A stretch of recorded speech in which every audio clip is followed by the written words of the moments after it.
Your cat could be dead. Wait, that's not quite right. Schrodinger's cat could be dead or alive, according to quantum superposition. Well, I suppose your cat could be dead too, but let's not think about that, because I'm here to tell you all about 9 quantum effects. You're welcome. Somewhere out there is a version of you that has it completely together. Responds to emails, meal preps, got a couple of sourdough starters going, changes the throw pillows to match the seasons, a Billy that is currently surviving, thriving, and living his best life. There's also a version of you that is currently getting a prison tat, has unpaid child support, and a recurring bill for a gym membership you've only used once. There's a version of you just standing in a field, one who, for reasons that are frankly his own business, is wearing a cape. All of those versions of you feel real, right? Hovering out there, unresolved. Here's the thing, that's not how it actually works for you. It is, however, how it works for electrons. In quantum mechanics, an electron is spinning up and spinning down simultaneously, and mathematically has no fixed state until something forces it to have one. The moment you observe it, it picks one. The other ceases to exist. The act of looking is what forces reality to decide. This is superposition. Schrodinger's cat is the part where physics stops being abstract and starts being a psycho's wet dream. You seal a cat in a box with a mechanism, a radioactive atom wired to release poison the moment it decays. The atom is in superposition. It's decaying and not decaying simultaneously. So the poison has and hasn't been released. So the cat is, right now, in the box, both alive and dead at the same time. It isn't one or the other until you open the box to check on the poor cat. Though, according to many worlds theory, when you open the box, the universe branches. In one branch, the cat is alive. In another, it's dead. Both branches are real. Both versions of you open the box. My cat is fine though, right? No clue. Teleportation. Step in here, step out somewhere else. No flight time or layover. No middle seat next to someone who falls asleep on your shoulder, then has the audacity to snore. Stargate and Star Trek have been promising you this for decades. Quantum mechanics has been quietly doing a version of it at the subatomic scale this entire time. It's called quantum tunneling. A particle on one side of a barrier appears on the other side, without going through, without going over, and without going around. It is simply on the other side, having passed through solid material. It only works for particles. Now, if you were to shrink to the subatomic level, things would get interesting. As you approach a barrier, in classical mechanics, if you didn't have enough energy to get over the barrier, you would stop. End of journey, and right into the wall you go. In quantum mechanics, particles behave like waves, and waves don't stop at barriers. They leak through. There's always a probability, sometimes small, sometimes surprisingly significant, that the particle simply exists on the other side. So at the size of a particle, you wouldn't need a door. You would just appear on the other side. The sun runs on this. Nuclear fusion requires hydrogen nuclei to get close enough to merge, but positively charged nuclei repel each other, and at the actual temperature inside the sun, they don't have enough energy to overcome that repulsion. Classically, they should bounce off. The sun should not produce energy. And yet, every morning, there it is. The hydrogen nuclei tunnel through the barrier and appear on the other side. Every sunburn you've ever received was powered entirely by particles doing something that was supposed to be impossible. Tunneling also runs the transistors in your phone and the flash memory in your laptop. The entire modern world is quietly held up by teleporting particles. Now, if you could teleport over to the Big Apple and grab me one of those pizzas, someone stole my lunch. I bet it was Crow. Sorry to say, but unless you're a Martian or a bald-headed professor, telepathy isn't real. You thought about someone and they called. Coincidence. You and a friend said the same thing at the same time. You spend too much time together. You had a feeling something bad was about to happen and then it did. That one's just anxiety. Telepathy. Two minds sharing information across distance with nothing in between is not something humans can do. However, particles can. When two particles become entangled, their quantum states are permanently linked. Measure one and the other responds instantly. There's no delay. You don't even need a signal. It's instant, across any distance. You measure the spin of one electron and its entangled partner on the other side of the planet or the other side of the galaxy snaps into the opposite state at the exact same moment. Einstein called this spooky action at a distance. He said it with the energy of someone who had just been told the bill was double what they expected and was trying very hard to remain composed. He spent years trying to prove entanglement wasn't real. Instead, experiments confirmed it repeatedly. The connection exists. It is instantaneous, and physics, after a century, still cannot fully explain what it actually is. Here's why it isn't quite telepathy.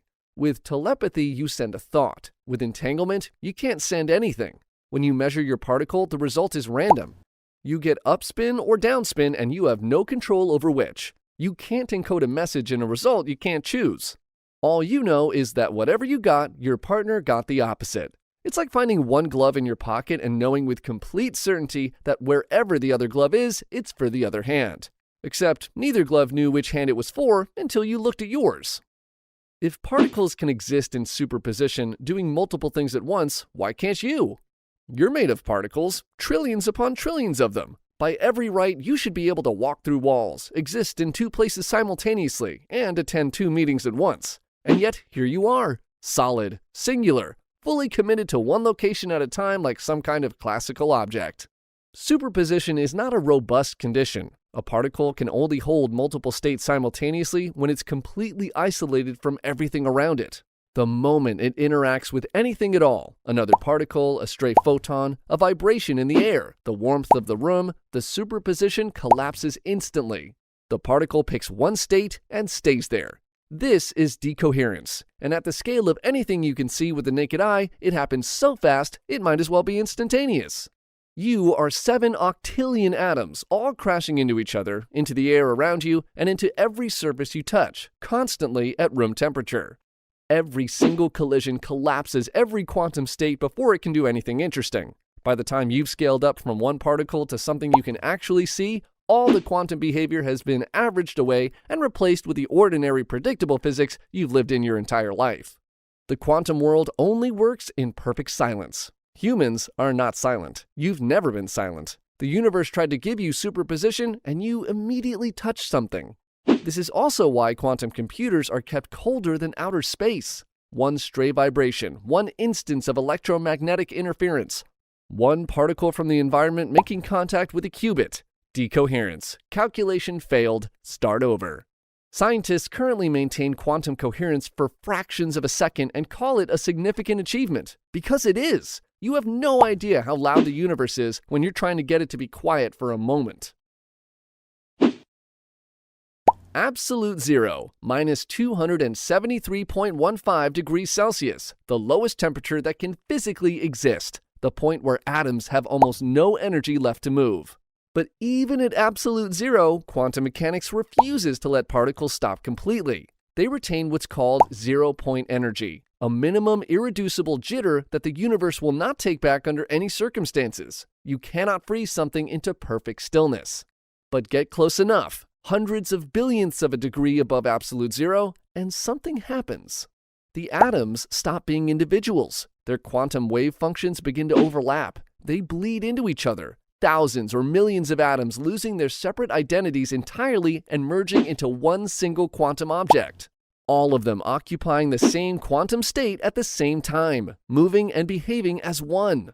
This is a Bose-Einstein condensate, predicted by Satyendra Nath Bose and Albert Einstein in 1924 and 1925. First created in a laboratory in 1995. It took 70 years to build a refrigerator cold enough to prove they were right. Inside a Bose-Einstein condensate, light slows down from 299,792,458 meters per second to 17 meters per second. Condensates also become superfluids, liquids with zero viscosity that flow forever without slowing down. A superfluid climbs up the inside walls of its container and drips over the outside because nothing's stopping it, and it's decided that staying put is optional. It passes through microscopic gaps. It rotates indefinitely. It does whatever it wants, because at that temperature, there's nothing left to resist it. A Bose-Einstein condensate is what matter looks like with all the noise removed. Pure quantum behavior with nothing to interfere with it. You already know this feeling. You type 90 words per minute, someone starts watching you type, your fingers forget what order the letters go in, you type 11 words per minute, all of them slightly wrong. Or you're parallel parking and a car stops behind you, waiting for you to get out of the road. You've parked this car 1,000 times, but as the driver in the other car glares at the side of your head as you try not to make eye contact, you now cannot park this car. The observation didn't just change your performance, it prevented it. The universe has the same problem. The quantum Zeno effect is what happens when you continuously observe a quantum system. A radioactive atom that's about to decay, if you keep measuring it, will not decay. Every measurement collapses the wave function back to its current state. Every collapse resets the clock. The atom never gets far enough along in its evolution to change because you keep interrupting it. You're not watching the process, you're stopping it by watching.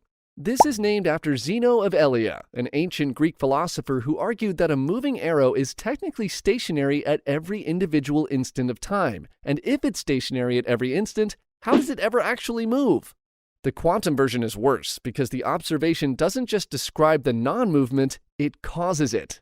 There is also an anti-Zeno effect. Observe a quantum system at the right frequency and you can accelerate its decay instead of freezing it. Watching can preserve. Watching can kill. The universe gave observation two completely opposite powers and left absolutely no instructions on which one applies in which situation. Ever wanted to harvest negative energy to build a warp drive, or prop open wormholes, or prevent temporal paradoxes from collapsing the space-time continuum? Well, I have the perfect quantum effect for you.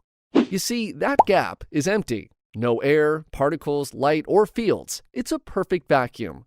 The most nothing that nothing can be. Scientists worked very hard to make it this empty. They succeeded. Then the plates moved toward each other on their own. Quantum field theory tells you that empty space is not actually empty. It's filled with quantum fields that are never fully at rest. They fluctuate constantly, producing pairs of virtual particles that pop into existence, annihilate each other, and vanish in timescales too short to measure directly. This is quantum vacuum fluctuation. It's happening everywhere in the universe at all times, in the space between you and this screen, in the space between your eyes and this sentence. The Casimir effect is what those two metal plates feel because of it. Outside the plates, virtual particles of every possible wavelength fluctuate freely. Between the plates, only particles whose wavelengths fit inside the narrow gap are allowed. The outside has more activity than the inside. That pressure difference shoves the plates together. Two uncharged metal plates in a perfect vacuum are being physically pushed toward each other by the frantic activity of nothing. Predicted in 1948. Confirmed in 1997. The scientists who measured it described it as a remarkable verification of quantum field theory. The truly uncomfortable part is that some physicists think vacuum energy connects to dark energy, the force accelerating the expansion of the entire universe. In sci-fi, it's a loophole to faster-than-light travel, time manipulation, and limitless energy. Now on to the effect that sci-fi uses to beam people to distant planets, the Heisenberg uncertainty principle. In Star Trek, the transporter has a built-in Heisenberg compensator because beaming a person requires knowing exactly where every particle in their body is and exactly how fast each one is moving. In 1927, Werner Heisenberg concluded that you cannot know the exact position and exact momentum of a particle at the same time. Not because your instruments need upgrading, and not because the technology isn't there yet, because the universe has decided that these two properties cannot both be precisely defined simultaneously.